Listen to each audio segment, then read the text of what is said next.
विश्ववेदाः स्वस्ति नस्तार्क्ष्यो अरिष्टनेमि स्वस्ति नो बृहस्पति दधातु। मंगलम भगवान मंगलम पुंडरीकाक्ष मंगलाय जनार्दन यत्कृतं। नमस्कार दोस्तों, जय श्री राम। अभी जो आपने वीडियो देखा है वो है आईएएस ऑफिसर टीना डाबी का, जिन्हें राजस्थान के श्रीगंगानगर में जिला परिषद चेयरमैन का कार्यभार दिया गया है। टीना डाबी ने पूरे वैदिक रीति रिवाज और पूजा पाठ के साथ इस दफ्तर में प्रवेश किया और मंत्रोच्चार के बाद उन्होंने हस्ताक्षर भी किया।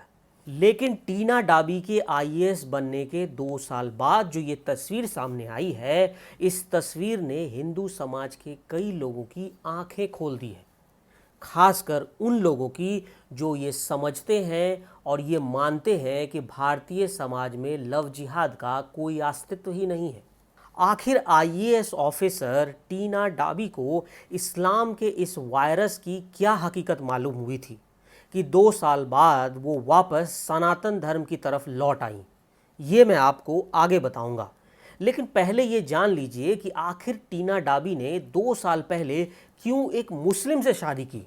ये साल 2018 की बात है, जब दिल्ली के रहने वाली टीना डाबी ने सेकंड टॉपर अतहर आमिर खान से शादी की थी। उस समय आईएएस की परीक्षा में टीना डाबी ने टॉप किया था और जब एक मुस्लिम सेकंड टॉपर से उन्होंने शादी की तो उनके इस फैसले पर पूरे देश में हड़कंप मच गया था। सवाल ये उठ रहे थे कि आखिर टीना डाबी ने मुस्लिम से शादी करने का फैसला क्यों किया, और जब मुस्लिम से उन्होंने शादी की तो किसी को इस बात की भनक तक नहीं थी कि ये सिर्फ 2 लोगों का प्यार नहीं है बल्कि एक लव जिहाद है। उनकी शादी के वक्त कई हिंदू संगठनों ने इसे लव जिहाद कहा था और इसका विरोध किया था, लेकिन हमारे देश में बुद्धिजीवी वर्ग और सेकुलर ठेकेदारों ने टीना और आमिर की शादी को एक मिसाल बताया और उसे एक देश की एकता में बड़ा अच्छा कदम बताया था। उस समय कई लोग इस बात से खुश थे कि टीना डाबी जो कर रही हैं वो कोई नहीं कर सकता है। लेकिन आप सभी को पता है कि प्यार एक तरफा नहीं होता, प्यार एक तरफ से नहीं किया जाता। टीना डाबी ने आमिर से तो प्यार किया था, लेकिन सच बात यह थी कि आमिर ने टीना डाबी से प्यार नहीं किया क्योंकि उसके दिमाग में लव जिहाद का वायरस पनप रहा था। शादी के ठीक बाद टीना डाबी ने अपने नाम में खान सरनेम ऐड कर लिया और उन्होंने इंस्टाग्राम पर अपनी प्रोफाइल में कश्मीरी बहू भी लिख दिया था। लेकिन शादी के 1.5 साल बाद ही टीना डाबी ने इंस्टाग्राम पर पोस्ट करने का तरीका बदल दिया। उन्होंने पहले अपने नाम से खान शब्द को हटाया, इसके बाद कश्मीरी बहू सरनेम की जो उपाधि उन्होंने रखी थी उसकी भी आहुति दे दी। और टीना ने अपने इंस्टाग्राम पर हनुमान चालीसा की चौपाई पोस्ट की थी और लिखा था, सब सुख लहे तुम्हारी सरना, तुम रक्षक काहू को डरना। इसके साथ उन्होंने अपने पोस्ट में जय श्री राम भी लिखा था। इसका मतलब था कि टीना डाबी के स्वभाव में, टीना डाबी की निजी ज़िंदगी में कुछ बहुत बड़ा हो रहा था और अब उन्होंने जो अपने नाम से खान सरनेम हटा दिया और अब हिंदू सनातन धर्म का वो मंत्र जाप करने लगी, इसका मतलब था कि उन्हें एक बहुत बड़ा धोखा हुआ है। इसके बाद टीना डाबी ने ट्विटर से अपने पति को भी अनफॉलो कर दिया। आखिर ये सब क्यों हुआ? 1.5 साल में ऐसा क्या बदल गया टीना डाबी के साथ कि उन्हें अपने पति से अलग होना पड़ा? असल में इसकी सच्चाई कुछ और है। ये बताया जा रहा है कि शादी के कुछ दिन बाद ही टीना डाबी को अपने जिहादी पति का असली चेहरा दिख गया था। उनका पति आमिर कहने को तो आईएएस ऑफिसर था, लेकिन असलियत में वो इस्लामिक जिहादी था। उसने अपनी पत्नी को, जो उससे ज़्यादा रैंक लेकर ऑफिसर बनी थी, उनके साथ मारपीट करने लगा, उनसे बदतमीजी करने लगा। और आपको पता है कि लव जिहाद में ऐसा ही होता है कि महिलाओं के ऊपर अत्याचार किया जाता है और उनसे जबरन मुस्लिम धर्म अपनाने की कोशिश करवाई जाती है। इसके लिए इस्लामिक कट्टरवादी जो पति होते हैं वो किसी भी हद तक जाने को तैयार होते हैं, और यही कुछ हो रहा था टीना डाबी के साथ।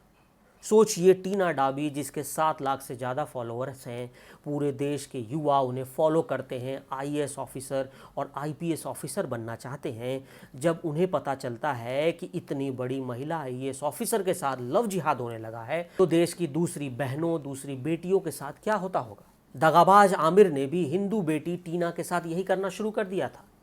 प्यार के नाम पर टीना के साथ इतना बड़ा धोखा हुआ और वो ये बात समझ गई, इसलिए जल्द ही वो वापस हिंदू सनातनी धर्म की शरण में आ गई। आज टीना डाबी के जो लाखों फॉलोअर्स हैं, वो उनकी कहानी, उनकी ज़िंदगी, उनकी आपबीती से उन्हें ये सबक मिल सकता है कि हमारे आसपास जो जिहादी तत्व मौजूद हैं, जो हमेशा हिंदू बहनों को जाल में फंसाने की साजिश करते रहते हैं, उनकी ज़िंदगी का एक ही मकसद है और वो है लव जिहाद। तो इससे हमारी हिंदू बहनें और बेटियां बच सकती हैं। दरअसल लव जिहाद का विष घोलने वाले इन कट्टर लोगों के मुताबिक उनका मजहबी कर्तव्य है कि वो काफिरों को झूठे तरीके से बरगलाएं, छल करें, फरेब करें और उनका धर्म परिवर्तन कर दें, और अगर वो धर्म परिवर्तन को तैयार ना हो तो उसे मौत के घाट उतार दें। इसी मानसिकता से गजनवी, गौरी, तैमूर, अलाउद्दीन खिलजी ने भारत पर आक्रमण किया था और लाखों करोड़ों हिंदुओं का धर्म परिवर्तन करने की कोशिश की, और जब उन्होंने मना किया तो उनकी बर्बरता से हत्या कर दी गई।